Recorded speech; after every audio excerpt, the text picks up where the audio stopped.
tonight. That's why sounds like I'm talking to myself, but city staff is making comments over on the side there.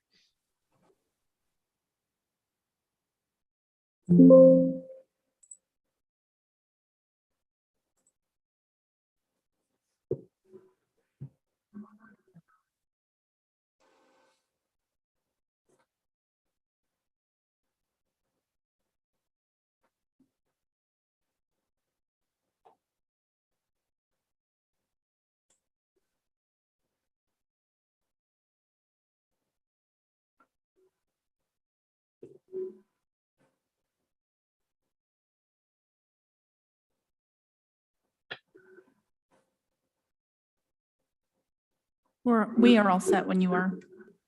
Thank you, Rita. Being 7 o'clock, I will call together meeting of June 30th of the Kenmore Planning Commission. Quick preview of our agenda tonight. As usual, we'll have public comments followed by approving the minutes of the prior meeting. We have 2 concurrent tutorials tonight on a very interesting subject that I think we'll all be very interested in. Before we get started, I want to give special shout out and thanks to Derek and particularly Christina and Nathan for their presentations on Monday. It was sitting here on the sidelines outside. It was a wonderful presentation. You guys did a very professional job. Very impressive. You did us all proud. Thank you. So moving along, do I have a motion? Actually, we're going to move into public comments first, starting with folks in the room. Rita, who do we have up first? We currently have no public commenters. Nope, on site or On in the site queue and or Zoom? on Zoom. Okay. I'll wait a few minutes in case somebody wants to come forward in the room or present themselves by raised hand or other motion on Zoom.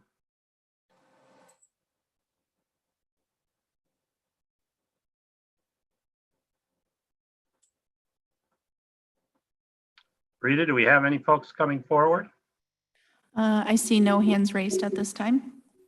Very well, then we'll move forward to the next agenda item, which is approval of minutes. Do I have a motion to approve the minutes of June 7th, 2022?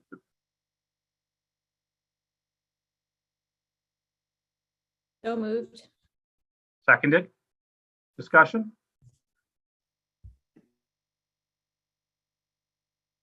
Hearing no discussion, can we have a vote, please? Can we do this by a unanimous vote? Any objection?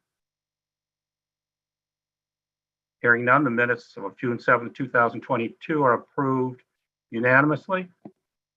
Debbie, can you please introduce the next agenda item, our concurrent tutorials, and invite our esteemed presenters forward? Yes, I'd be happy to. So tonight's presentation is on transportation concurrency, and this is in preparation for update of the transportation element of the comprehensive plan. So this will be helpful information, background information, provide a very useful framework when you get into updating the transportation element. And this was last updated, I want to say 5 or 6 years ago, and we do this on a rotating cycle. So this evening we have John Vicente, who's the city engineer, and he is the lead and project manager for update of the transportation element. And assisting him with that, we have consultants from Parametrics. We have Alicia McIntyre and Ria Flisakowski here this evening. So I will turn it over to Alicia and she can give a little introduction. And then I believe she's going to turn it over to Ria to do a PowerPoint presentation. Debbie. Good evening. Thanks for having us here tonight. As Debbie mentioned, I'm Alicia McIntyre. I'm with Parametrics, and I'm serving as the consultant team project manager for the transportation element update. I've been with Parametrics for about 7.5 years, but before that, I worked quite a lot in the North Lake area. I worked for the city of Shoreline for 10 years, and before that, I actually worked for the city of Lake Forest Park for 7.5 years. So, and I lived in Shoreline for 19 years up until last summer. So definitely familiar with the area, had more lunches at Acapulco Fresh than I could probably count. So we're really delighted to be here helping you with this transportation element this evening. As Debbie mentioned, what we're talking about tonight is the framework for transportation concurrency. Ria is going to give that presentation and give you that overview. I'm just going to give you a very, very, very quick overview of our schedule for the rest of the transportation element. We are here tonight to talk about concurrency.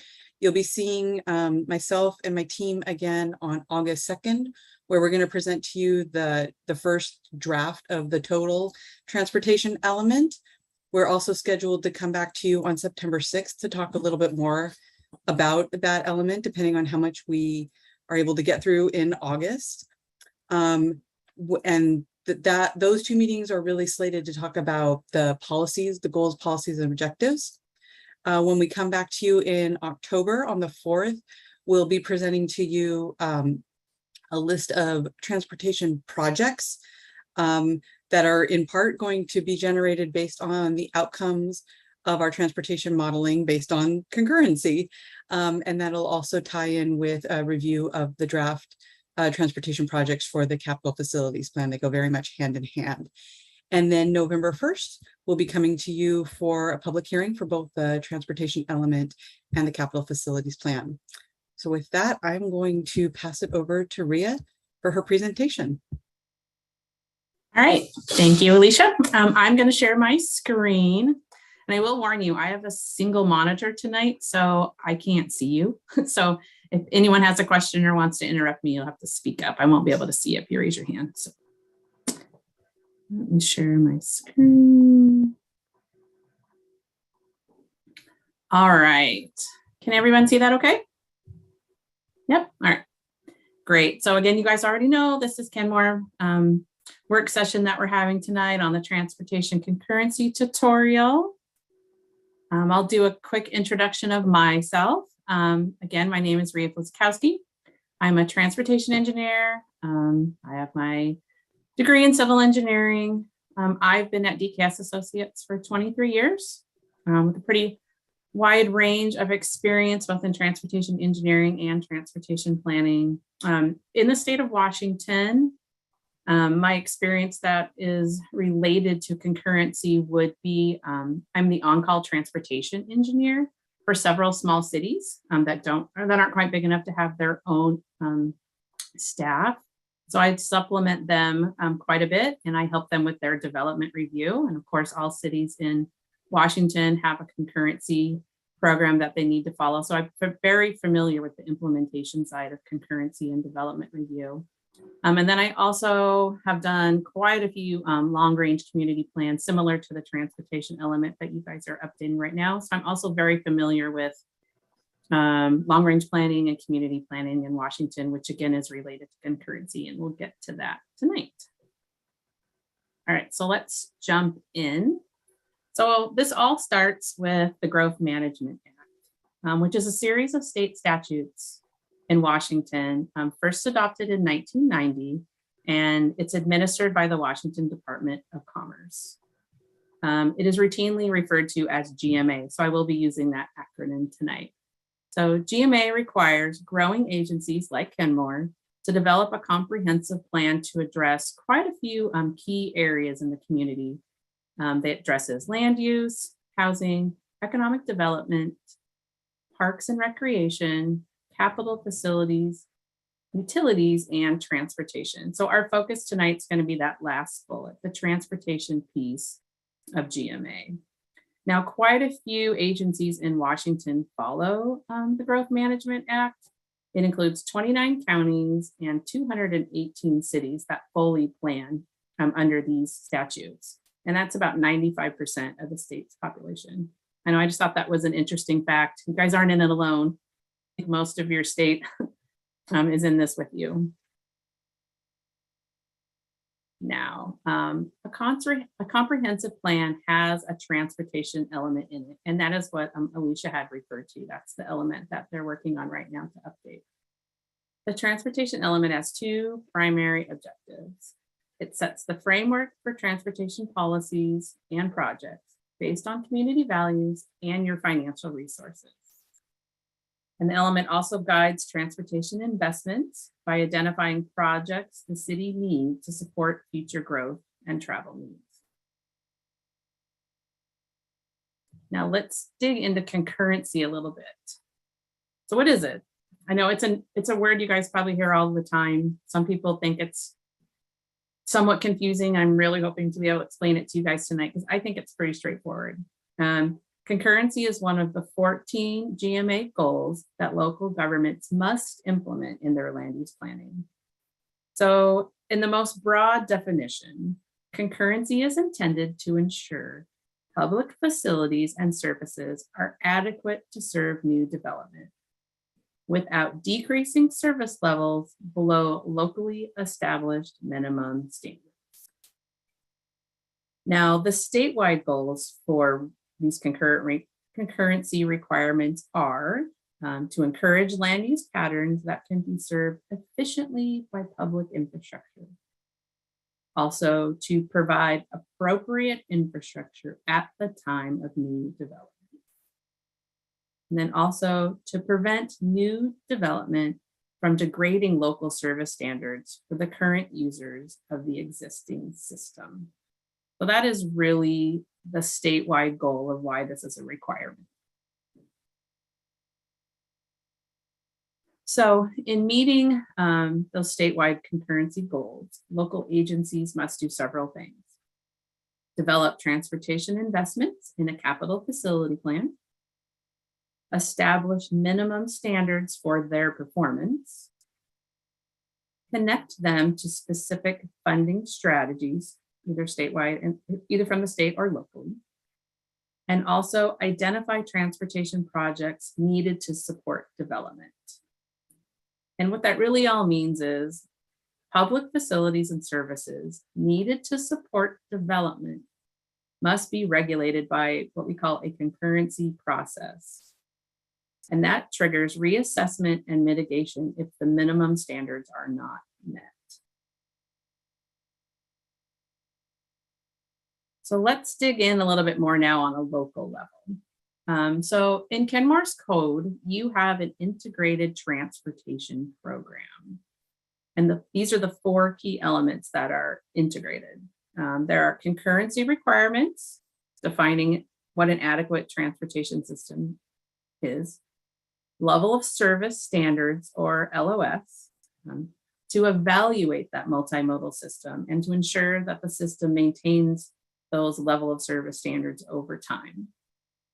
You also have transportation impact fees to require new growth and development to pay their proportionate share of the cost of the new improvements that are needed based on your concurrency and your level of service requirements. And then also there's a provision for safe site access to facilitate safe and efficient operations of the system through a site access improvement. So all of these together are integrated into your transportation program to ensure everything is coordinated and you're meeting your community goals.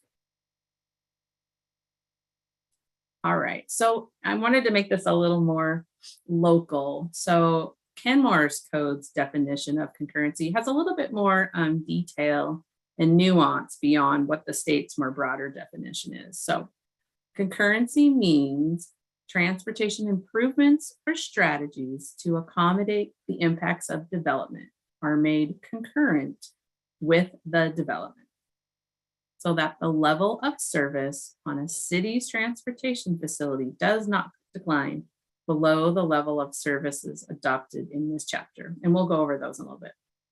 So concurrent with development means that improvements or strategies are in place at the time of development, or that a financial commitment is in place to complete the improvements or strategies within 6 years. And I think that last sentence is important, that it doesn't have to be in constructed and in place at the exact time, but there's actually a 6-year outlook that we're always looking at for concurrency to make sure that that's there. And I'll describe that a little bit more in some upcoming slides. All right, so how was concurrency evaluated in Kenmore? You guys have a little bit of a unique program that's different, maybe just some other cities around the state. And it's a very, I think, a local program that you guys have had in place for a while. So the city maintains a transportation concurrency program, and an evaluation spreadsheet is used to assess each proposed development. So first, let's define a mobility unit. I know this is going to sound a little bit technical, but a mobility unit in this spreadsheet is simply 1 p.m. peak hour person trip end. So let's break that down a little bit. So the PM peak hour is like the evening commute period. The highest hour, could be 5 to 6, 6 to 7, but that peak, that evening commute peak hour. And then a person trip end is any trip made. It could be driving, walking, biking, or riding transit. So any one person trip during that evening peak hour is considered a mobility unit. Now there's the mobility unit capacity. It is the amount of capacity from transportation facilities that are planned in the next 6 years. And this amount of capacity that's available is determined by the city, and it's updated annually based on their 6-year transportation improvement program. So the city looks at the existing system and then all of the projects that will be reasonably funded and constructed and in place in the next 6 years, and they determine how much capacity does the transportation system have available. And that's the capacity. And then the next is the mobility unit demand. So that is the number of mobility units, which are those PM peak hour person trip ends that are generated by a new development. Right? So someone comes in, they're proposing 100 apartments. Well, we have a way of determining what are the number of mobility units that'll be generated by those new apartments. And then the way it's evaluated is the transportation system is deemed concurrent when the capacity, the mobility unit capacity, is greater than the mobility unit demand. There's enough capacity to accommodate them. Now, if capacity in the system is lower than the mobility unit demand, then obviously additional transportation facilities would be needed to adequately accommodate that demand, and that proposal would not be concurrent. They would not be meeting the concurrency. All right, any questions on that? I guess I'll pause. That's kind of technical slide. Yeah, Mike. Okay, I can see you, Mike. Yeah. Rhea, what does PM stand for? Oh, just, like AM, like 12 okay. AM, 5 PM. Thank you. Yeah, nothing fancy. Yeah, just the evening, afternoon. Great, thank you. Okay. Yeah. All right. All right. So I want to dig in a little bit into what level of service standards are. So each development proposal that comes to the city does apply level of service standards in a transportation impact study. And the city of Kenmore has standards for the different types of modes of travel that you have in your community. So there's a roadway level of service standard, and that is determined by the functional classification of a roadway.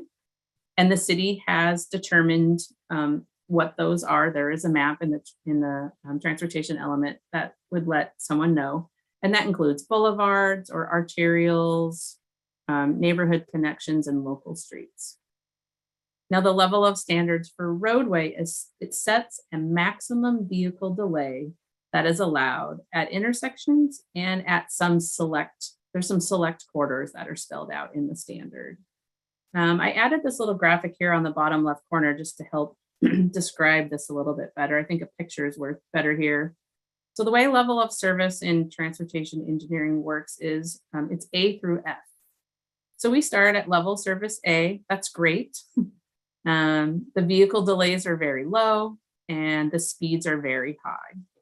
And then as you move from A to B to C, the vehicle delays are increasing, and the speeds are coming down a little bit. And then as you move through, say, D and level of service E, that's where the vehicle delays are getting quite a bit higher. You're starting to feel some congested conditions. And you may be taking a little bit longer to get through maybe an intersection. And then as we move to level of service F, speeds are quite low. That's a fairly congested condition. Yeah, vehicle delays high. That could be taking a couple maybe cycle lengths to get through a traffic signal. Kind of the worst conditions that you would see maybe in the evening peak hour. And then I also clipped a map out of your 2015 transportation element. And now mind you, this is all being updated. This is 7 years old, but I still wanted to give a little bit of representation. This shows what some PM peak hour level of services were back then, just throughout the city.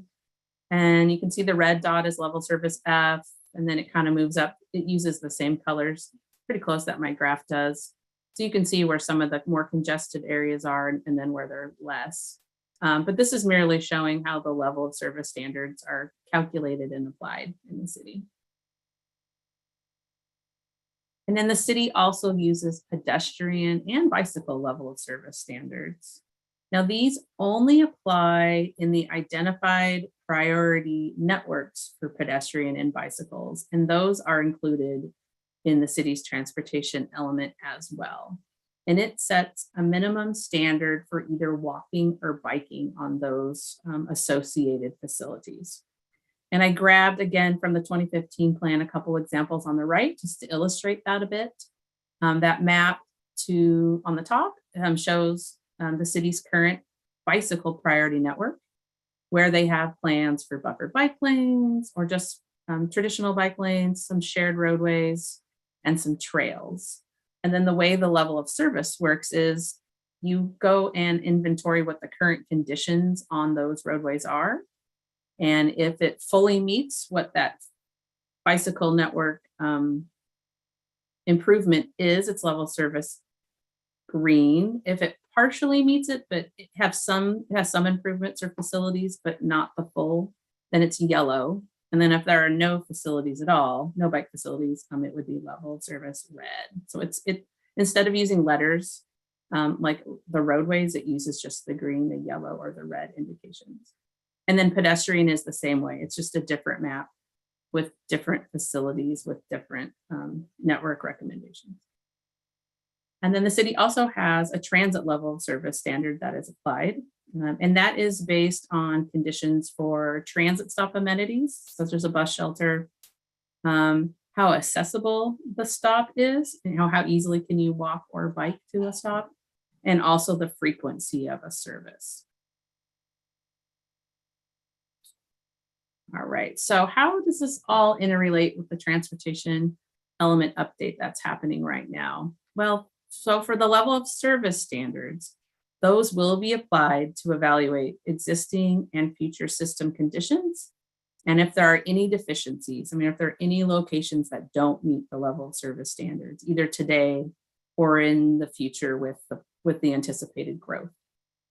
So they will use to determine the need for any vehicle, pedestrian, bicycle, or transit projects in the long term, that 20-year plan. And then the tie-in to the concurrency program is based on a short-term programming and anticipated funding, that the long-term 20-year plan will be condensed down to what the 6-year project list could be, right? What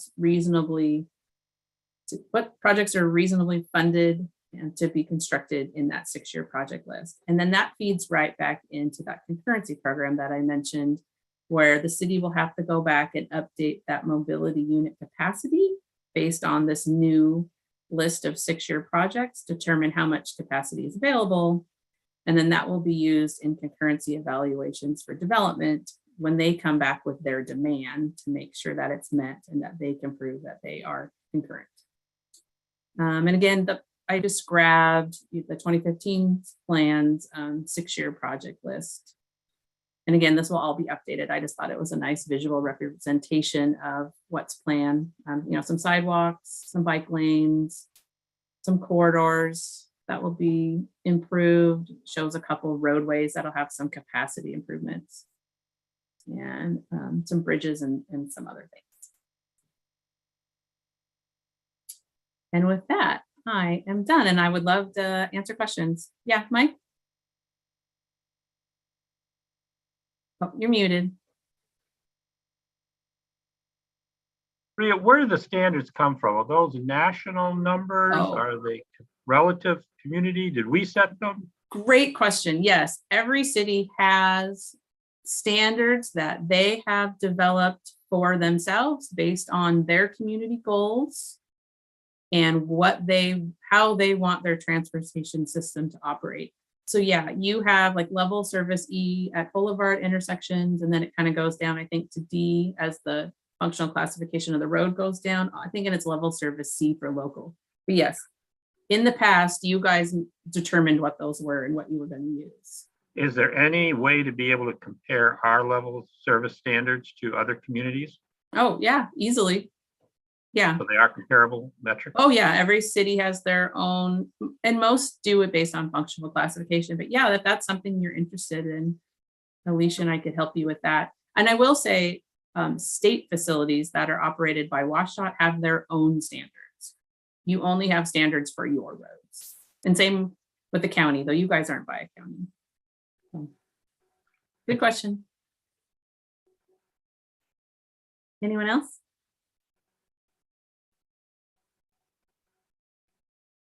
Did you say at the beginning that there is a requirement to plan for the funding of these improvements? Did you say, did I misunderstand? Yeah, it's not quite related to concurrency, but Okay. yes, as part of the update to the plan, once you get to the end and you have your 20-year plan, you need to look at what your financial forecast will be and what's reasonable for the city to have in the next 6 years and the 20 years to determine, what can go on that funded 6-year list. So then you can then get to concurrency and say either yes, a development is concurrent or no, it isn't. So it's a little bit of a crystal ball, right? Because the city doesn't always 100% know how much money they're going to have in the next 6 years, but looking back is very helpful. And you guys collect, transportation impact fees, and you have a lot of other stable funding sources that all get considered. Thank you. Yeah. Anything else? Or Alicia, I don't know if there's anything you want to add. I think just maybe building on Mike's question about the level of service thresholds, how that A through F is that is a more standardized, like what defines level of service A through F. Just so everyone knows, I'm not a traffic modeler. This is not my area of expertise, but my understanding is that is from, is it ITE that sets that threshold, Rhea, that provides the general definitions that a lot of agencies use? It's actually in the highway capacity manual. Thank you.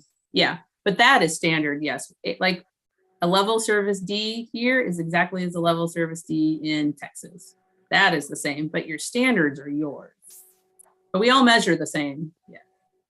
Thank you. That's part of what I was looking for. Oh, okay. Yeah, An sorry. A isn't in Kenmore, is an A in Yep. in another city. So if we want to It's do based on comparison. seconds of vehicle delay, and it's very specific on how we all calculate it. So it's very apples to apples. So the standard itself is Yes. is standardized across communities, but the number Mhm. of that standard varies by community. Yes, some cities are, level service D. We don't want any more congestion than that. And some, more urban areas could never live to that standard. I mean, downtown Seattle's got to be level service F. They couldn't build themselves out of that. So it has to be very based on, the context of where you're at and what your community can do and what your goals are. It's kind of complex, actually, to make sure your level of service is right where you need it to be and what you can afford. And that's going to feed into when we come to you with the projects list in a few months. those projects are going to reflect the city's adopted level of service thresholds for your various streets and intersections. So as Ria was saying, in downtown Seattle, for example, it's very congested. To build literally to build their way out of it, they might be building really wide roadways to accommodate a certain amount of capacity. And that's where the question of, localized community values really comes into play, because is it worth it to build a really large intersection, for example, that has a very wide pedestrian crossing or something like that? Or is a city willing to accept more congestion and more delay in order to have, say, a smaller intersection? So there are trade-offs affiliated with accepting different levels of service standards. Yeah, and I would add I think one of the bigger considerations too is we're only looking at 1 hour of the day, the busiest 1 hour of 24 hours. And a lot of cities, say, well, 1 hour of congestion is okay if the rest of the day might be okay. And we don't need to have a 7-lane road, say, for example, to meet that 1 hour. We can't afford it. It's not fiscally responsible for us to build a facility where, the other 23 hours of the day are much better. So like I said, it's pretty complicated and there's a lot of things to consider. And then you have to maintain it and pave it right? I mean, you guys know.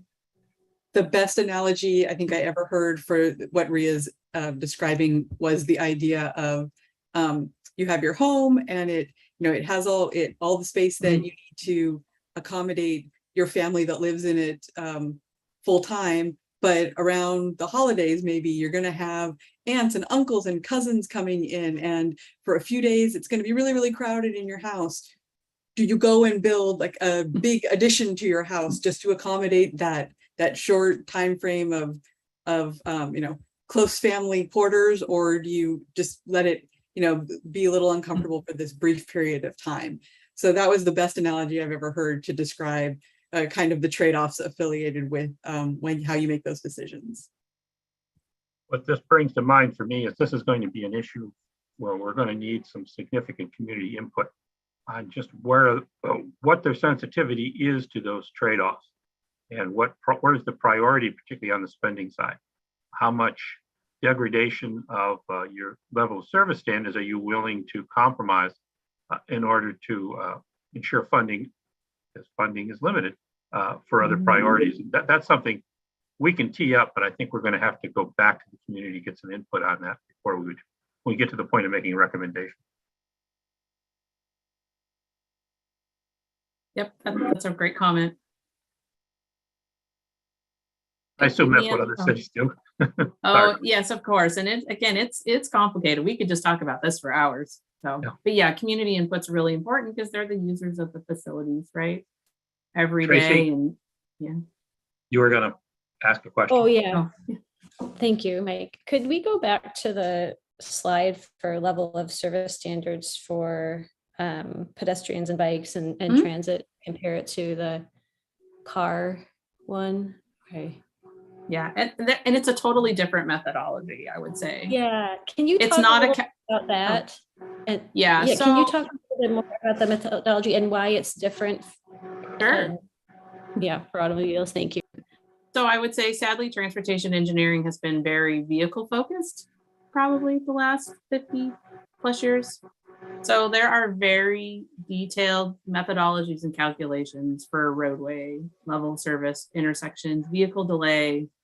There's chapters and chapters on that. Pedestrian and bicycle level service and transit, the other modes, not so much. So this is a much more kind of qualitative assessment of what the city wants to have on a facility. Say, we want to have buffer bike lanes on this route. And then it's just merely an assessment of what the condition is out there today, or I guess what it will be with the 6-year plan, right? What's funded. And then it's merely if you get a green level of service, if the facility meets the long-term plan for that road, for that mode. So say buffered bike lanes on a certain street hasn't great level service green. If it doesn't have the full buffered bike lanes, but it has some sort of improvement, and it's described as a lower level facility, it's level service yellow. And if it has absolutely no improvements or accommodations at all for bicycles on that route, then it's red. So it's merely looking at, this is what we want and this is what we have. And it's one of those 3 colors. And the same for walking as well. Does that make sense? So there's no, I can't say there's 12 seconds of bicycle delay, right? And it gets a letter. I mean, maybe someday we'll get there, but that methodology hasn't been made the way that we have really dug into driving. Yeah. And then transit's the same. You can take a look at those different characteristics and then, you know, does this transit service either meet everything we want to have or some of it or none of it is really the green, yellow, and red assessment again. And Does that make sense, Tracy? Yes, thank you Okay. so much. I Sure. know that Yeah. you did say that during the presentation, but this No. is all new to me. And so it helps to go back and hear it again. So thank you so much for. No, sure. And I added more detail this round. Yeah, okay, good. I was going to mention that level of service on roads really focuses more on getting cars moving as quickly as possible, whereas level of service for pedestrian and bicycles are mainly focused on comfort and safety. So completely different measures, and how we decide, you know, where we put these pedestrian and bicycle facilities. There's a lot that goes into that. There'll be some explanation in the element when you see it, but a lot of it, especially with bikes, has to do with connectivity. There really are only a few places where, say, a bicycle lane can go in Canmore and actually be of any use. So we don't have too many choices. So what you see is about as good as it can get. And then with the pedestrians, there's a long list of criteria we use to determine, you know, what's the best way to get pedestrian facility connections. And so we look at existing networks and how to connect those existing networks, and also how to connect to public facilities or where we've got pedestrian generators. So that's kind of how, you know, we decide where they go and whether or not a red, yellow, or green is important. So for example, some neighborhoods, if we've got a red for bicycles, that's okay because we wouldn't put a bicycle there to begin with, a bike path there to begin with. But some areas where we have a red, say we didn't have bike lanes on Simons, that would be a red, that would be something we'd want to focus on because it's a place where we would want to put bike lanes. So that's where the rating is more important. So just thought I'd clarify that. Thanks. It's good to have the local perspective. Thank Anything you so else? much. I just have a quick question. When you mentioned that safety is a consideration for pedestrian standards, I guess I want just for clarification if what's being taken into account is not just pedestrian, like able-bodied individuals walking versus individuals who may be using mobility aids, so whether they're wheelchairs or walkers, things of that nature. So we've got 2 plans. We've got our pedestrian facilities plan and we have our ADA transition plan. The ADA transition plan addresses existing facilities and making sure that those are accessible to all. Then we've got the pedestrian facilities plan that says this is where we feel putting sidewalks are the best place to get the most accessibility for everybody. And then they would be constructed to meet the requirements for all. So when it comes to prioritizing where we put new sidewalks, we aren't necessarily looking at, we don't necessarily look at where's the disability community located at. That's really hard for us to gauge unless people call us and say, I live in this house, can you provide this facility for me? And there have been instances where we do get those phone calls and we try to accommodate as much as possible. But again, it's sometimes trying to put a sidewalk in an area where it doesn't work very well can be very complicated. A perfect example would be 163rd, just south of, there on the south side, just north of 155th. Putting a sidewalk on there is almost infeasible just because of the nature of the roadway. So those are certain things where we have to look at as to whether or not we can actually do it So that's kind of how we bring in accessibility for everybody. If that answers your question.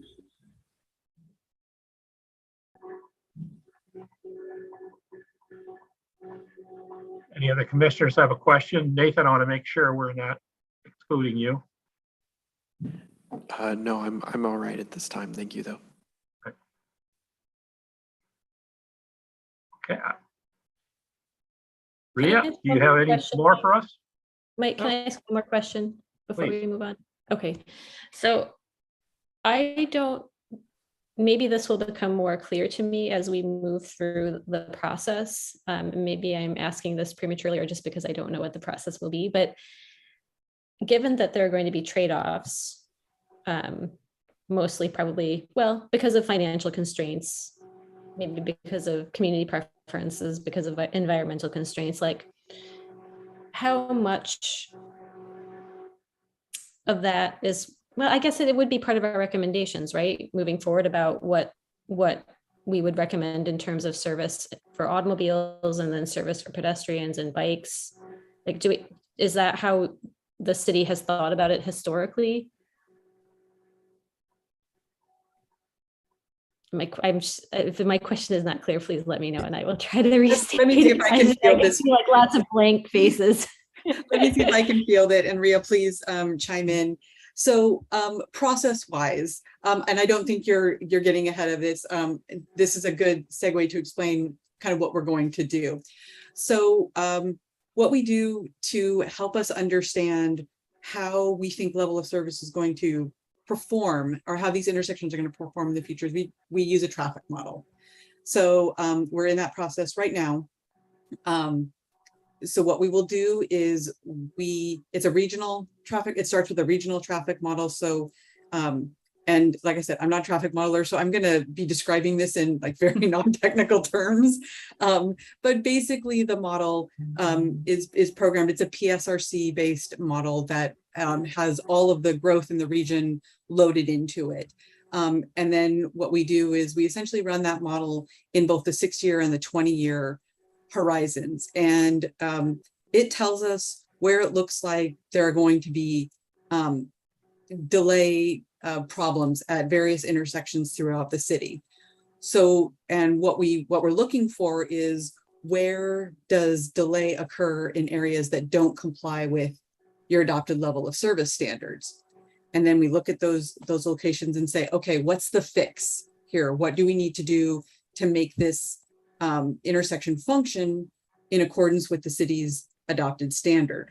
And develop it might be one, it might be multiple conceptual projects, put those back into the traffic model and then run it again and say, does this fix the problem?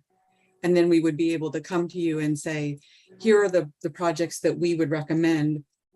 Or in looking at the broader list of overall transportation policies that the city has, we might come to you and say, we recommend that you adopt a lower level of service standard here because, for example, using just a very like end of the spectrum kind of idea, you would have to widen this intersection so much, you would take out multiple buildings. It would be very inconsistent with the character of a certain neighborhood.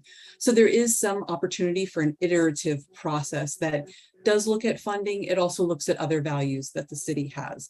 So that's what we'll be coming to you to talk about later on in this process. Okay, great. That's super helpful. And just to clarify, to make sure I understood you correctly, this modeling is based on the automobile data? Is Yes. that right? Okay. We're talking about automobile. Okay. Yes. Yeah. Okay. And so the process for the other service standards and transportation modes are slightly different and more qualitative still. That's a good way to describe it. Yes, it's a model-based output. It really is based on the idea of the city has a priority network for bicycle facilities and a priority network for pedestrian facilities. And so that green, yellow, red is really based on where those facilities are built, to what standard, do you have sidewalks on both sides? What type of bicycle facilities you have within the context of that network? So yes, it is a different kind of conversation affiliated with that. So correct me if I'm wrong, Alicia, but the model itself is based off of future growth, based off of our proposed land use. That is correct, John. So yes, so the land use element that you just finished reviewing, we will be using those values and inputting those into the traffic model. So the transportation projects will reflect what you anticipate for growth in the city in the next 6 and 20-year time horizons. Mm-hmm. Yeah, and I will add, the model also knows how to account for driving versus other trips made by walking and biking. Like it will assume that a certain percentage of trips very local to Kenmore will be made by walking and biking, and it will not assume that all of that land use turns into driving trips. Thanks, Rita. That's a really good. And just so you're clear, it's smart. That's really good. And it also is programmed to include things such as the SR 522 Stride BRT service. It is programmed with the link extensions. So it is pre-programmed to have what's called a mode split in it. So it assumes a certain percentage of trips are taken by transit, a certain percentage of trips are done via pedestrian, are done by pedestrians, a certain percentage are via bicycle.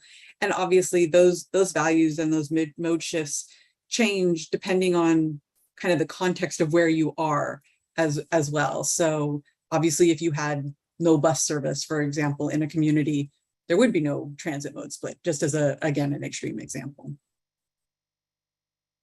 Some years ago, when we last looked at the transit element, we were provided with some modeling, and a lot of it was focused on what the different traffic patterns were and the timings were at specific high volume corners based upon the type of traffic light that was at that intersection. And we did some rebalancing, and I think did some good work there, but it was pretty limited. I'm wondering, I'm getting to a question. I know technology has improved since then, and particularly in some cities, I think like Bellevue and elsewhere, they have adaptive traffic lighting that helps smooth out traffic based upon what the actual utilization is. Is that something that your model could take a look at, or will we have some information on that? I'm going to do my best to answer that, Mike. There are ways to look at things like signal timing, and that really can really be impactful, say along a corridor where you have multiple signals. So you look at how you time that. So yes, that is an option to look at. And so when we come to you with projects, I promise I'll have a modeler with me who understands this and can describe it in more detail. But the short answer to your question is yes, that is something that can be looked at. Thank you. Want me to answer? I can add a little bit more, Mike, if you want to know. So the actual travel demand model that Alicia's been describing does not include that. But what happens is then all of the output of that model goes into a separate model that's just based on operations. And it is very detailed. And that is where we can actually say these signals need to have an adaptive system. And when we add that, we get a 2-minute travel time savings. And this is a great project and you should have it. Or you saved, 5 seconds. It doesn't work here for various reasons. And it can really help inform like the benefit of cost for that project. But yeah, it's in the second modeling step that we do. But I know Alicia's group is going to do all of that. Right. Thank you. But thank you, Ria. I really appreciate that. Yeah. In my effort to make modeling not so complicated, I left out a big step. So thank you very much. Of course. I have one more thing, and then I'm going to try not to talk anymore in this segment. But I think what I'm puzzling over in my mind and I can't articulate it just yet, I think, because I'm still trying to puzzle it out, is like this seems like a process that's very heavily dependent on a focus on automobiles, and that like most data driven by, in the automobile section. But then we have maybe aspirations as a community for various reasons to move toward a more walkable livable, people-oriented, people-friendly Kenmore with streets that are working for people and safe for people, and not just serving cars and automobiles. And so I'm just wondering where the opportunities are here to help us shift in that direction, or if it's still so like, if the system is still, I don't know, going to turn out the same results that we've had. Does that make sense? Yeah. So I think the lever that you guys really have is your level of service standards. Like right now, boulevards are level of service D citywide. But if you don't want to have the priority for driving, at least in certain locations, you don't have to. You guys completely control that. I work with some cities where it's level of service F. They prioritize walking and biking. And again, they have, the infrastructure and the means to do that. But these are really levers that you guys can pull, and they will shape what projects come to the top. And like Alicia said, you can lower the standards in certain locations if you want. I think some early conversations are, how much do you want to spend on walking and biking compared to driving? I mean, I worked with some cities where they just say right out of the gate, we want 50% of the plan to go to ped bike transit improvements. Like, we just want half of our budget to do that, which is a big, really big, maybe change in what they've done in the past, but based on community input, everybody, well, not every, you'll never get everybody. The majority of people were on board with that type of, focus. So I think it really has to come from community output, and you guys can really aim it anywhere you want to. So, and Alicia, sorry, you have anything to add? No, I think that's a great way to frame it, is that these kinds of projects and programs are very much based on community values. And the other extreme is some cities want like free flow, level of service A or B all the time, and are willing to invest in that kind of facility as well. So it's very much in the purview of the city of Kenmore to determine what those standards are. I think just one small caveat affiliated with that is what Rhea mentioned earlier, which is the city does not have the authority to modify the level of service standards on state facilities. So that is the one place where there's no dial turning really on that, those are set by the state. Again, I think, Tracy, what we're looking at is we're going to need some significant input from the public in order to make these choices. I want to be mindful of our time here because we have another presenter with some very important information for us. Rhea, do you have more information that you want to share with us tonight? Nope. Then I want to say thank you for having me. Thank you for being here. I think this is really a good start conversation. I would just like to say something about, I don't think the city in the past has focused so much on the car. It's definitely multimodal. So the bike and the pedestrians have been important over the last few years. And you can kind of see that in the projects that the city has funded. If you're looking at Juanita Drive and 68, for example, those have significant pedestrian and bike improvements. And that was as a result of community input and feedback. So I think we can safely say that the city is not focused on cars. It has made a significant effort over the last few years to improve bikeways and pedestrian facilities. Well said. Debbie, do you want to tee up our next presenter? Yes, and so thank you, Alicia and Rhea and John, for being here this evening, and they will be coming up to see you over the next few months as we update the transportation element. And if you think of any questions that you after tonight, please email those to me, and I can forward them on to Alicia and Rhea and John. Yep. Thank you so much. We'll see you in August. Thank you all. Bye. So our next presentation is on affordable housing feasibility, and this is to tee up the discussion related to the transportation oriented development district. And housing affordability is a big piece of that. But before we kind of would want to jump into those details, I think it's important for the commission to have a framework for that discussion. So that's why this evening we've invited Mike Stanger from Arch to give that framework background presentation regarding affordability. And so this is an opportunity to hear that and ask any questions before we get into later in the next few meetings, more of a discussion on affordability as it relates to the TOD.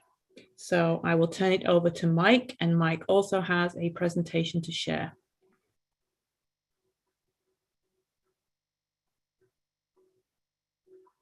Mike, you're muted.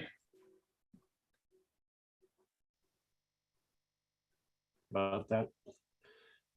Thank you for that. Was perfect setup, and I'm really excited to be here. I've been looking forward to meeting with you and sharing information, answering your questions for a long time. Let me see if I can properly boot this onto the shared screen.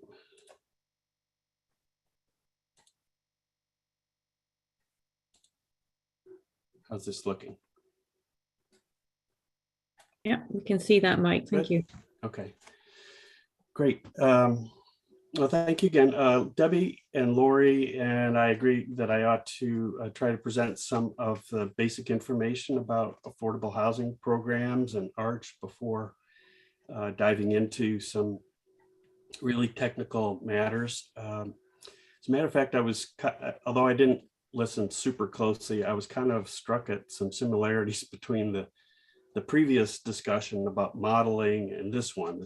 We also talk about modeling affordable housing incentives. And so I don't know if that means this will go down easier or if this will just really totally wear you out, but we'll see what happens. Happy to answer questions if you want to, if you could stop me as we go. So this is a more specific look at what I'd like to cover. I know you'll have a lot of general questions about what I'm calling income restricted housing, like who is eligible and how affordable is it really, and what powers does city have to create it. So I'll give a quick orientation on ARCH and various things that we do with Kenmore and our other members. We'll dive a little bit more closely into Kenmore's land use and tax exemption programs, as well as some of your sister cities. And then finally, we'll talk more about the evaluation method or analysis that we perform and would recommend that you consider before making recommendations to the council. If the city increases base densities in the TOD to 100 or 150 units per acre, how many affordable units could you require? How affordable? And how could you do that without inhibiting development? I think those might characterize some of the key questions that the analysis can address. Now, I'm using income restricted housing a couple of times in place of affordable housing. One's just kind of a subset of the other, I think you could say. But I wanted to clarify that we're specifically talking about housing with income and price restrictions, and as well as contracts or covenants that are used to secure and enforce them. I'll actually speak of affordable housing most of the time, but just tonight we're not addressing things like, what people might call market rate affordable housing or naturally occurring affordable housing like ADUs or manufactured housing or things like that. So when we're talking about income restricted, we start with the income limits that are based on what HUD publishes as each year to be our area median income. Sometimes we refer to it as King County median income, but it's actually the median family income for King and Snohomish counties. And I'm using 2021 here because we actually haven't calculated the new income limits for 2022 yet. But I will tell you that the AMI went up this year from 115.7 to 134.6 for a family of 4. And that's a 16% increase, and that could present people with a lot of rent difficulties.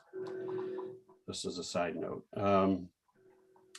Because we calculate the affordable rents from these income limits. So, we're taking this 4-person, 100% median income from HUD, 115.7 in this case. And then we're adjusting it for the AMI level, the percentage that the city, that the city's policy says they want to make the units affordable to, and then adjust it for the number of people in the household. So when we say that a person would qualify, one person would qualify at 80% of median, then we mean that their income has to be $64,792 or less. Okay. Then when we calculate rents, we do a similar thing. We take the AMI and we will adjust it to the affordability level that the city wants and for the number of bedrooms in the unit. And so, for instance, if that one person that qualified at 80% of median wanted to rent an affordable studio, they would pay up to $1,620 a month for their housing expenses. And that would include utilities and other required expenses. Now, in subsidized housing, typically people pay just 30% of what they earn. But in this kind of income restricted housing, through land use and tax exemption programs, they're paying this maximum rent potentially, regardless of what their income is, as long as so somebody could come into that income, to that studio, making $50,000 a year, and they would still have to pay $1,620, unless the landlord volunteered to charge less.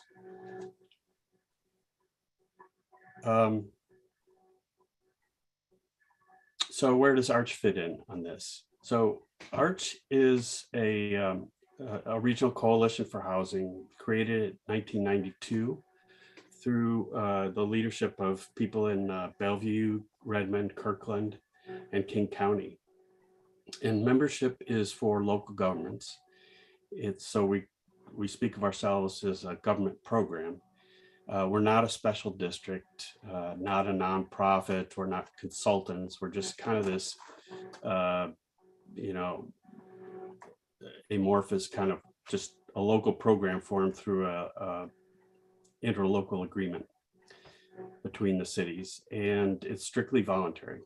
So the idea was, at the time, GMA was new. It required a lot of planning for housing and housing issues, and affordable housing was a problem then too. And so these cities thought, if we shared housing expertise staff, then we wouldn't have to go find them ourselves, and we could do some of this planning at a sub-regional level together. We could also pool some funds together and then make investments in affordable housing projects in each other's cities. And so that's the way it has worked for 30 years now. And since then, we've added, we've grown to 15 cities in this general area here. We also administer programs for the county in the unincorporated area. Duval, Carnation, Snoqualmie, and North Bend are not members at this time. But they have kind of an open invitation if they ever apply to join Arch. You could say that our mission is to help members achieve their affordable housing objectives while simultaneously trying to get them to row in the same direction as a subregion. In terms of land use and tax exemption programs, this is a kind of a simple list of the 10 cities, the bigger cities that have such programs.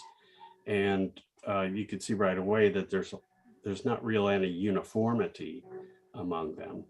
Our goal is, as I said, to try and support each city and help them administer their programs, but we do it in a way we try to make it as standardized across the board as possible. So we use the same covenants, we use the same standards for, as I mentioned, calculating the income and rent limits. We monitor them all the same and so forth. And so the benefit to developers is that if they've done work in Redmond or Kirkland and they call me and say, hey, I'm doing a project in Kenmore, do you work there too? And I say yes, and they say, oh, so the process is pretty much the same, and I say yes, and they say, oh, that's great, that makes it a lot easier. Now, about half of these land use programs are mandatory. As you'll see, about half are voluntary. They have a variety of income ranges, although they generally they range between 50 and 100% of median. On the MFTE side, most of them require affordability for the life of the project. Bellevue is just voluntary. Most of them some offer 8 and 12-year exemptions, some just 12.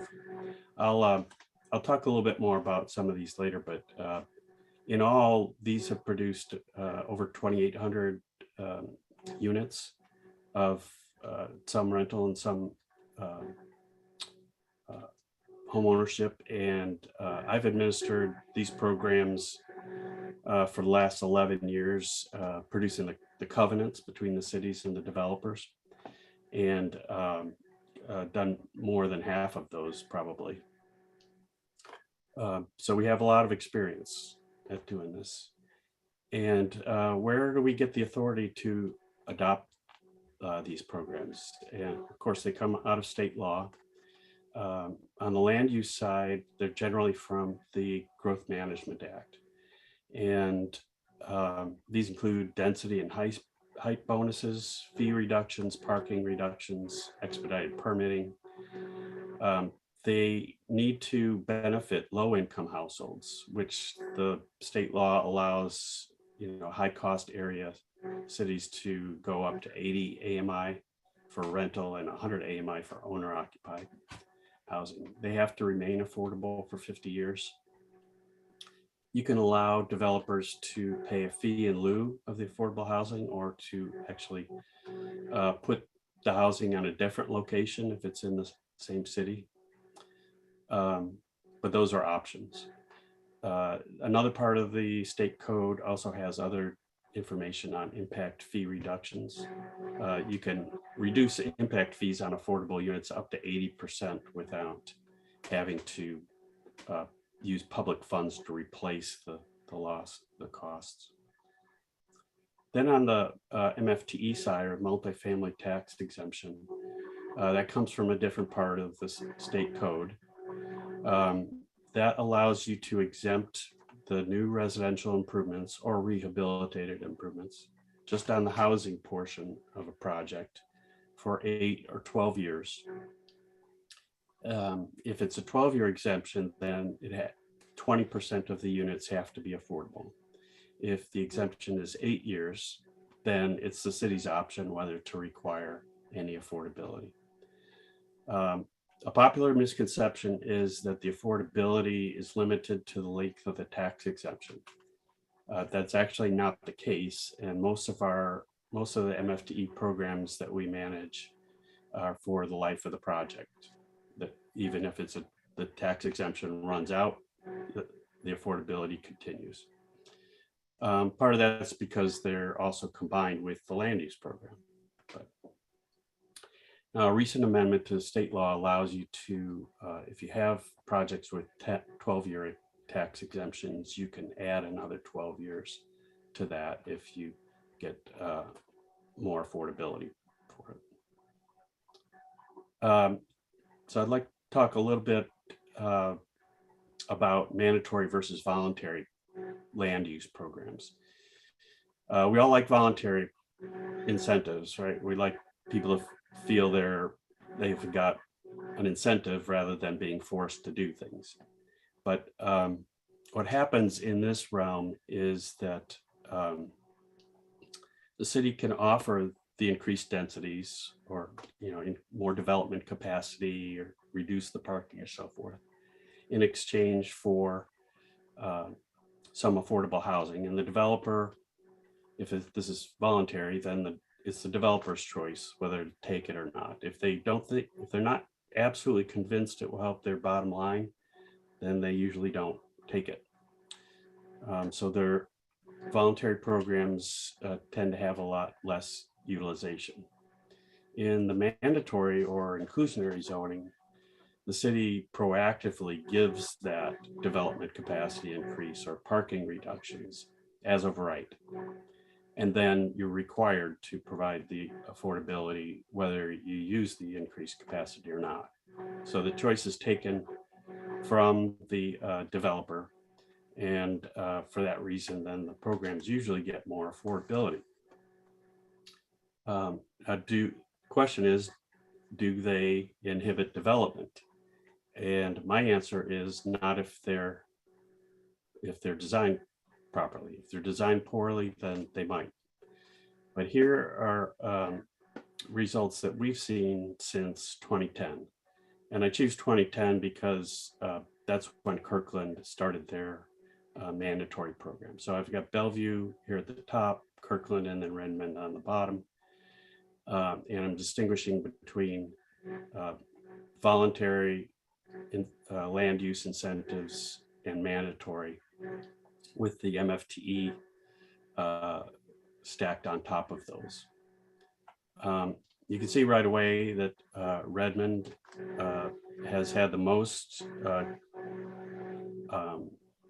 creation of affordable units. They adopted their mandatory program in the early 90s, and now it covers almost the whole city, including single family subdivisions.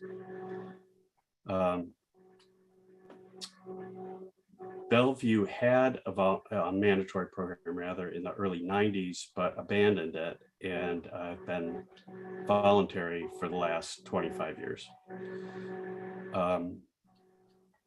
They have almost a sort of a quasi-mandatory program in Bell Red because their density limit is so low that to build multifamily, you have to use the incentive.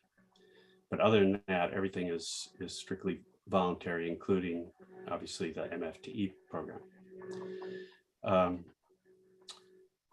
So in Redmond's case, it would be hard to argue that the inclusionary zoning has hurt development. And it's obviously created a lot more affordable housing. They're also getting a lot more public value because their units are affordable for the life of the property, whereas in Bellevue, the MFTE affordability runs out when the tax exemption runs out in 12 years. In Kirkland's case, and I'll talk more about Kirkland later, their multifamily development has really only started to take off in the last 4 or 5 years. And so they're starting really to catch up here. And their affordability level is at 50% of AMI, which I think some Kenmore leaders would like to get to. As I said, I'll come back and discuss these programs a little bit more later. What Kenmore offers now is a couple of varieties of voluntary density bonuses. One is goes by the name of residential density incentive, and it's a simple bonus system where you get 1 or 2 bonus units for each affordable unit, depending on the affordability level. And it's offered in the middle and upper higher density zones. In the TOD specifically, there's this tiered system of bonus units, which I'll explain in more detail later. You've also been offering exemptions on impact fees, waiving the impact fees for roads and parks, which has benefited a couple of projects. And then following state changes to state law, the city lowered parking ratios for certain multifamily properties when they're close to transit, and additional incentive for affordable housing there. But only 2 projects have used the residential density incentive. One of them I don't think has started construction yet, and the other one is paying a fee in lieu of the affordable unit. And as you know, the TOD incentive hasn't been, we don't have any contracts there yet. Now, in the MFTE program, at first that was only adopted for the Kenmore Village project on the old park and ride location across from City Hall. Now it's called Spencer 68, you probably know it. And more recently then, MFTE was applied to the TOD district with a different requirement. Just to speak of Spencer 68 for a second, that deal was done largely through a development agreement rather than through the zoning that was in place. And so the developer there built 222 units and set aside 56, about 25% for affordability. 5 of them are affordable at 50 AMI, and the rest are affordable at 85 AMI. And that's for the life of the project. But they also get a 12-year tax exemption through that, and that's got another 6 years or so to run. Now, the TOD system. You probably know the incentive program was designed to enable much higher densities around the transit center, and in the process create affordable housing in up to 10% of the units. And the idea was the greater the density, the deeper the affordability, but the affordable units would never exceed 10%. So that's the concept. Specifically, the way it works is that to use the TOD system, you have to build at least 60 units per acre.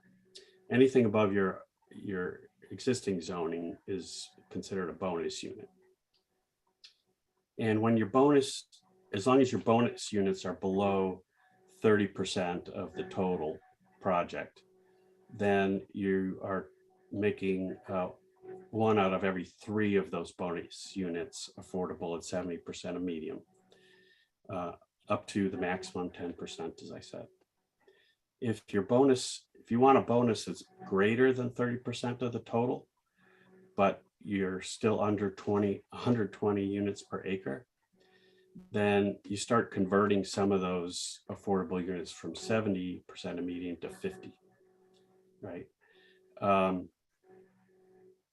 But not more than 1/3 of the affordable units can be 50% of median.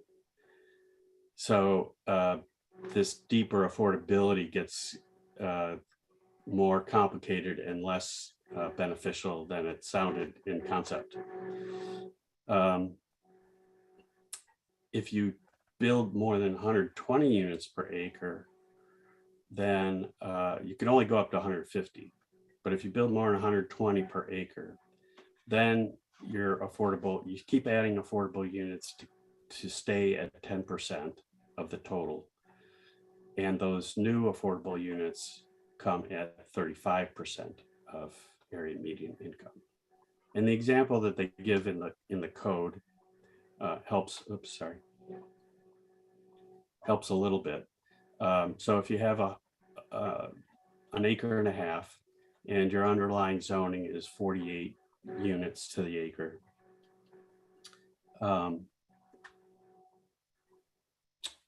sorry, I lost my place. I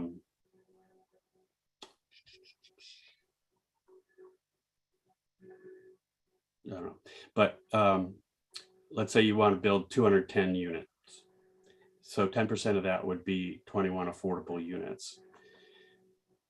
You look at what it would be at the top of tier 2, 128 units per acre. That would give you 180 units.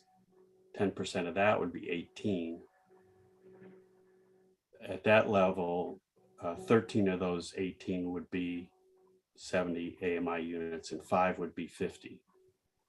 But now at 21 affordable units, you have to add 3 more. So those are going to be 35 AMI units. If you think this is complicated, I'll tell you, it took me about 2 hours this morning to put into a spreadsheet to make sure that I followed the example in the code. And we've had an opportunity to do it a couple of times with developers. But as I said, nobody's gotten to the point of actually signing a covenant for it. I think some of the complexity, explains some of the lack of development in the TOD, but honestly, I think it's a relatively small part.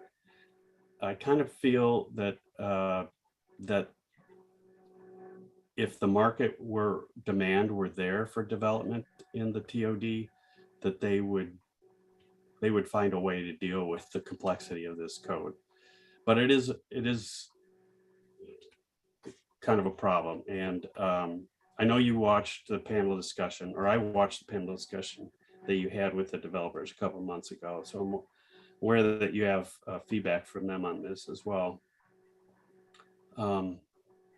Anyway, we all want a program that really delivers affordable housing without inhibiting development. So I think it really deserves careful study and a better approach, a cleaner approach, if you will. The way we go about this in our communities, we want to enable the kind of development the city needs. We're not necessarily out to get development moving. The aim of the affordable housing program is to incentivize affordable housing, not to incentivize development. And we're trying to create housing with long-term affordability, not affordability that disappears after a few years. But in order to make sure that it doesn't inhibit development, we try to design it in such a way that it does improve the value for owners and developers, that they get some of the value, they give some of it back to the city in the form of affordable housing, but they're going to net benefit overall. Also, of course, we want it to be easy enough for us to administer in a consistent manner and for people to understand so that they trust the system.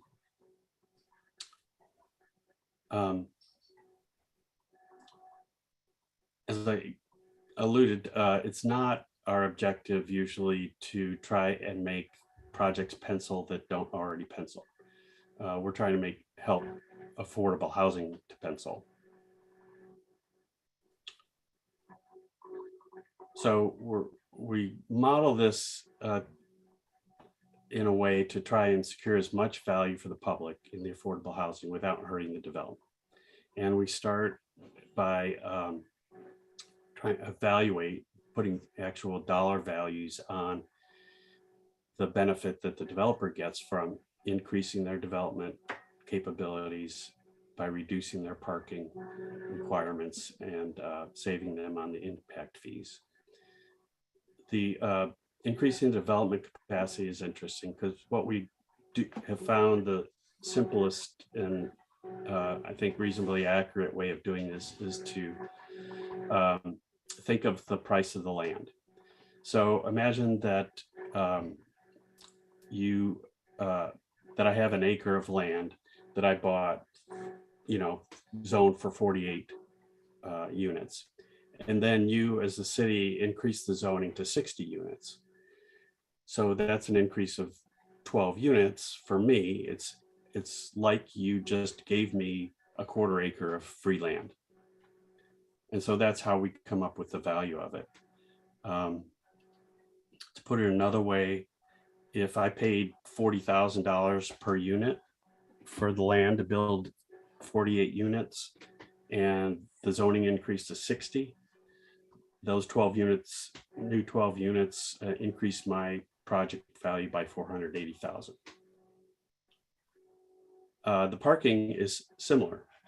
If parking costs me, say, $50,000 a stall to build structured parking, and you have reduced the parking requirements so that instead of 60 parking stalls, I only have to build 40. I just saved, you just reduced my requirement by 20 stalls and you saved me $1 million. So those are the two big ticket items that we encourage cities to think of as being value, that don't just give it away to developers, but expect some of it to come back to you as affordable housing. Not all of it, because we want the to appeal to the developer as well. Now on the affordable housing side, how do we measure that? Well, that's fairly simple if you have a good grasp of what market rents are. And because we just take the difference between market and affordable rents, use the percentage that are set aside and the affordability level, and then to calculate that over the long term, the life of the project, we do this same kind of thing that a multifamily investor would do. They will look at the net operating income of a property and divide it by what's called a capitalization rate, and which is a market figure, and that will tell them how much is a good price to pay for that property. We kind of invert that and say, well, we know you're going to lose or sacrifice, so much money in rent over time, the life of the project. So we divide by that cap rate, and that's how much the value is for those affordable units for the life of the project. And we haven't had anybody argue with us about that. Yeah, to illustrate what we do then, we take all those figures and we calculate them down to the value per affordable unit. And then that way we can compare them. So as I mentioned earlier, the value to the public, the affordable units might be one level at 10% of 10% at 80% of median, for example. And if it's a mandatory program, we might be able to expect that for the life of the project. If it's a voluntary program, though, we probably won't get any takers at that level. So we might have to reduce it to 5% at 50 or something like that. On the MFTE side, it's a similar story. And if the tax exemption, or if the affordability rather expires at 12 years, then that cuts way into the public value as well. Now, what I like to say, when the magic happens is when you can combine, you combine or overlay a mandatory land use requirement with the MFTE program.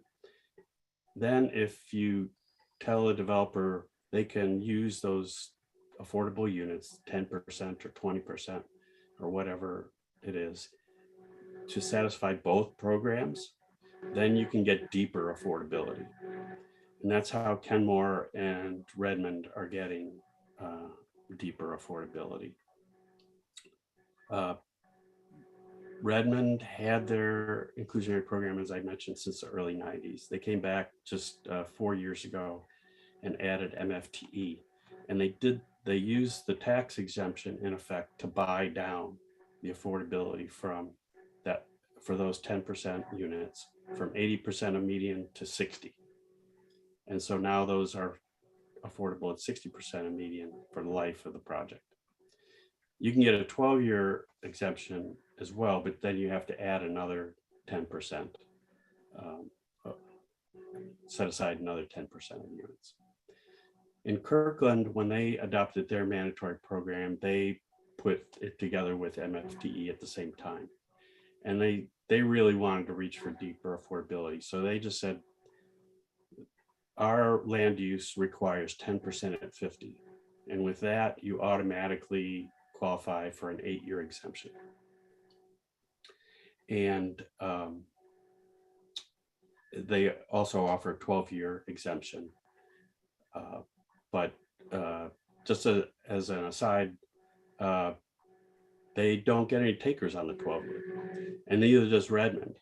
And I really think, you know, an important lesson from that is if you want to get the higher number of affordable units, you know, it's all about calibrating the set aside and the affordability level.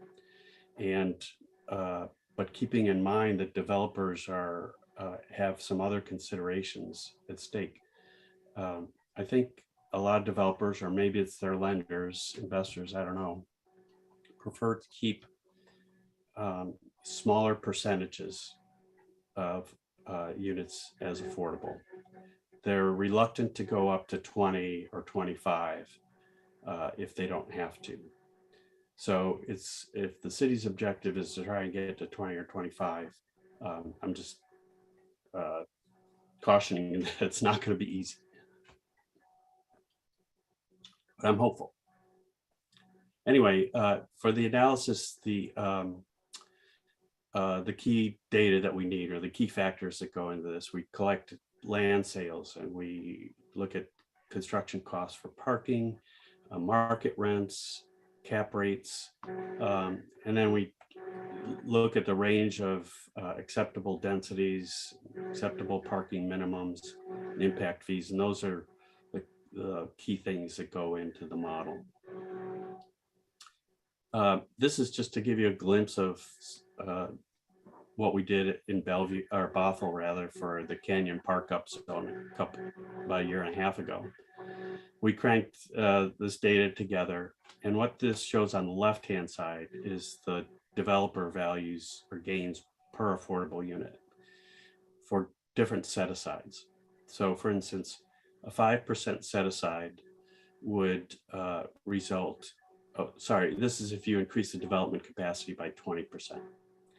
That means that every affordable unit, the developer would get almost 6 market rate units. And the value of that in terms of land value would be almost $216,000.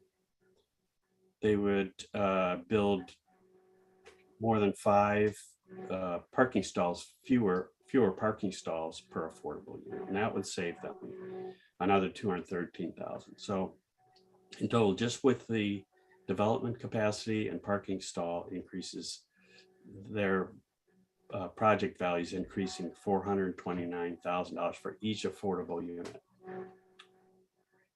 On the other side, on the public side, the value of the affordable units, or the loss to the developer, so to speak, is are these figures. So if you a 50% AMI unit would cost $245,000 each. An 80 AMI unit would cost about $74,000, and so forth. So then what we can do is we can contrast each of these developer benefits to the public benefits and come up with ratios. How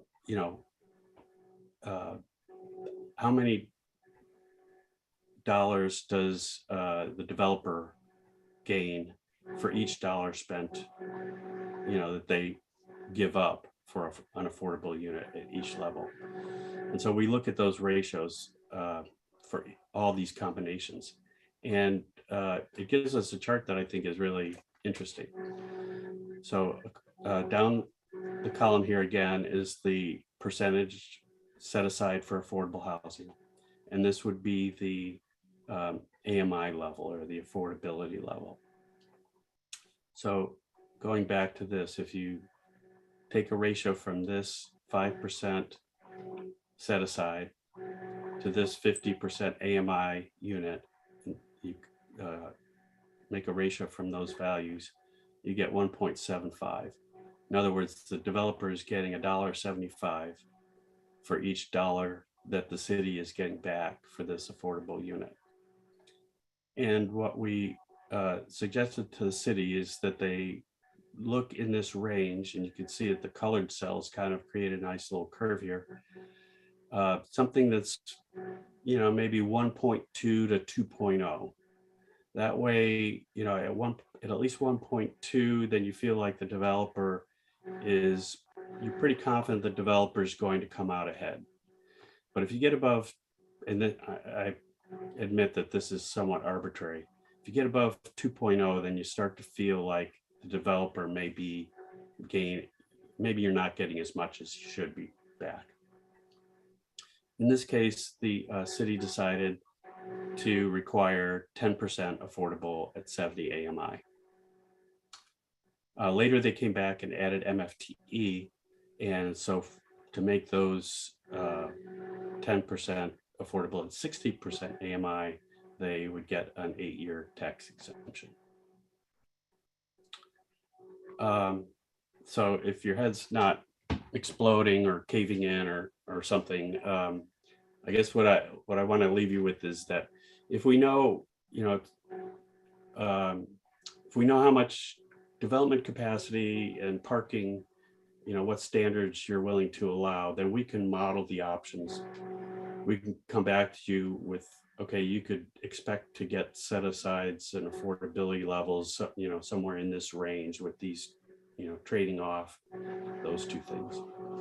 Or we could do it the other direction. We could say, you know, we really want affordability,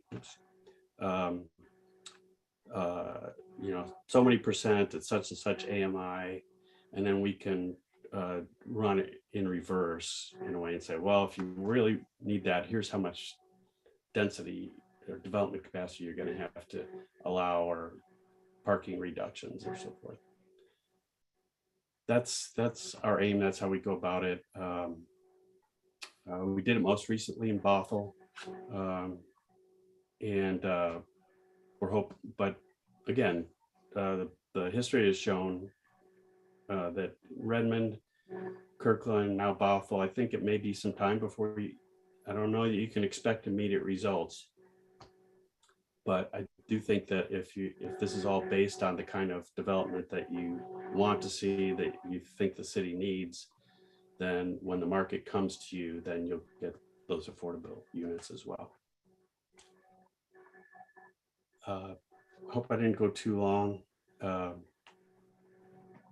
Should I turn the thing off so I could take questions, or should I leave it up? I'll turn it off.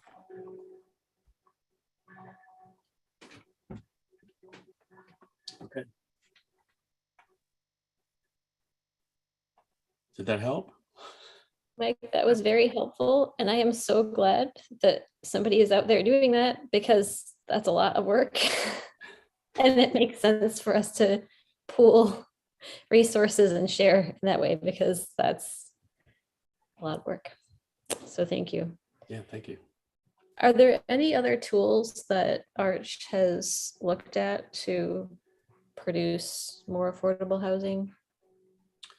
Well, you know, outside of this realm of land use and tax exemptions, then there are the key ones being things like, you know, finding public land that the city is willing to give or sell for below market price, and public funding that, you know, your city's money that goes into the trust fund and all the other cities' trust fund money are, you know, combined together, and then we can use that to leverage investment from others, like the state trust fund or the, you know, county's resources and so forth. And I'm sure you've heard of the great project that's underway on the public works site. So, you know, those are things that we're really excited about because they are, you know, they make big, well, relatively big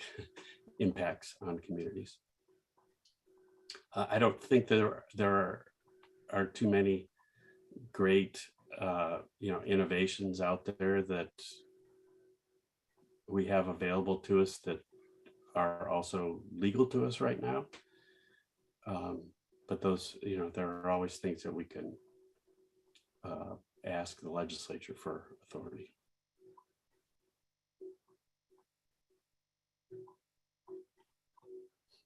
Thank you. That's very helpful. My primary takeaway from this is we really have three levers to work with here. The tax exemption, parking adjustments, and density concessions. And as we think about this specific to the TOD, which is where we're being asked to take a look at, I think a big part of our discussion is going to be looking at those three levers, and asking ourselves specific to the TOD, what are the sorts of things, given the infrastructure that's there and the attention to being close to transit, what are out of those three levers, which are the ones that we're going to pull to get the most bang for our buck in terms of affordable housing? I think that's going to take us a while to think about. And I'm sure, Mike, you can help us work through that discussion. I see Debbie's laughing at me because she knows that's true. But I think that's going to be a very interesting discussion. And then, of course, you're always going to be laying this off against what is the cost to the city. But I think particularly seeing we're looking at the TOD, where you already made a substantial investment in infrastructure, and we have the proximity to high-level transit, I think that maybe gives us some interesting options that we can pull on those levers. So I look forward to having you, Mike, and Debbie tee up this discussion in a little more depth in the future. Yeah, great. Any other questions or comments from the other commissioners? I just really want to say thank you for categorizing this and the charts and the graphs and making sense of it. It is actually very helpful. I'm always trying to figure out what people are talking about when we're talking about the affordability and then the different levels and the credits, and the way you graphed it out for us here was very helpful. Oh, good. So I definitely appreciate that. And I do feel like this is the first time it's really starting to sink in, and really, it was really easy to go along with what you were saying, to have those graphics. So thank you. Thank you for providing that. That was very helpful. That's really. Nathan, did I see your hand up there? Again, I just want to add on to that and say thank you, but maybe go a little bit further. Would it be possible to maybe get a copy of this presentation and maybe, sleep on the numbers a little bit more and look at it from a different angle or something like that? Just look over it all again. I mean, I agree with Derek that, yeah, it was a lot easier to follow, and the way you presented it is easy to really conceptualize, but maybe just thinking about it a little bit more. I liked having those numbers and those different approaches, and maybe something to refer back to when we work on this coming up with our TOD project. Good suggestion, Nathan. I was going to ask that. I think both of these presentations have a lot of really good information we're going to want to refer back to as we're going along. So Debbie, if there's a way to put both of these presentations maybe out on the city website, so we could look at them as we go along, and I do think we're going to need to do that. What we could do is sort of maybe it's an easier way to find them, is we could attach them to this agenda, so that if you go back and look for this, you can just go back to the agenda and there'll be an attachment, kind of like we do for staff memos. We can put, so you'll have all the information in one place, and we can also send them out separately to you as well, so you can save them however you wish. Great options. Both options sound good. Okay, great. And may I offer, Debbie, if anybody has any follow-up questions that you didn't think of tonight and you want to email them, that I'd be more than happy to answer them and share them with the whole commission. Debbie, do we have contact information for Mike and the other folks? Their email addresses if we wanted to follow up? I can get those to you. Probably the easiest way, so that we kind of know what's coming in, is if you send them to staff, and then we'll get them out to Mike or Alicia, just so that we can kind of track what's going where. Yeah, then everybody can see the questions and answers. Yep, we'll build our knowledge base a little quicker. Yep. So I would say thank you to Mike. This is something that the city it has benefit of being a member of ARCH, is that we have this expertise in housing to help us develop the policies and the programs. And as the trust fund money also helps fund actual projects. So you're seeing the benefit of belonging to ARCH, and yeah, Mike's going to be with us all the way here through the TOD project, providing the information to make sure that the percentage of affordable units of level and so forth, we have the data to support the approach that you will recommend.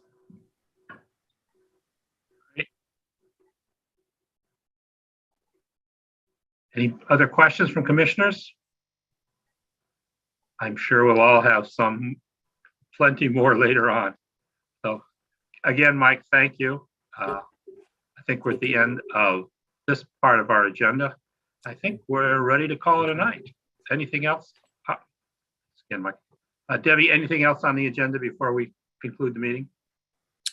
No, I would just like to say thank you to the Commission for the joint meeting with the Council. I commend you on your presentations and your response to Council questions. I think that you all did a fantastic job in conveying those recommendations, and so the Council will then be looking at those on July 18th and July 25th. So Debbie, will we have some communication, or how do we keep ourselves aware of what the Council's decisions are, their decision process? Well, you have an immediate way of either watching the Council meeting live or after, and Laurie and I will certainly give you an update as this moves along as well. Does the Council have a timeline for when they're going to make a final decision on our recommendations or the plan as a whole? Well, the final decision is going to require an ordinance. So what we're looking for by the end of July is, what do they want to do? And they have three choices. They can either give direction to provide an ordinance based on your recommendation. They can request some minor amendments to those and then request an ordinance. Minor amendments do not require a public hearing, or they may decide they want to do some major changes, in which case it will require additional research and a public hearing. So that being said, we would like some sort of direction in July, if possible, so that we can then come back in the fall with an ordinance or with further research. So it's going to take, it's not going to be adopted in July. They take a break in August. So we're probably looking at September or October at the soonest, depending on what they decide to do. Thank you, that's helpful. Nathan. I just wanted to point out, it looks like from our agenda that the next meeting, the first meeting in July, is canceled. I just want to remind everyone, but we'll be back. Thank you. The second. I'm sure we all have week interesting things to do on the 5th. So unless we have any other questions or comments, going once, going twice, thank you all for your attendance and attention. We'll conclude the meeting with that. Good night, all. Good night, everybody. Thank you. Good night.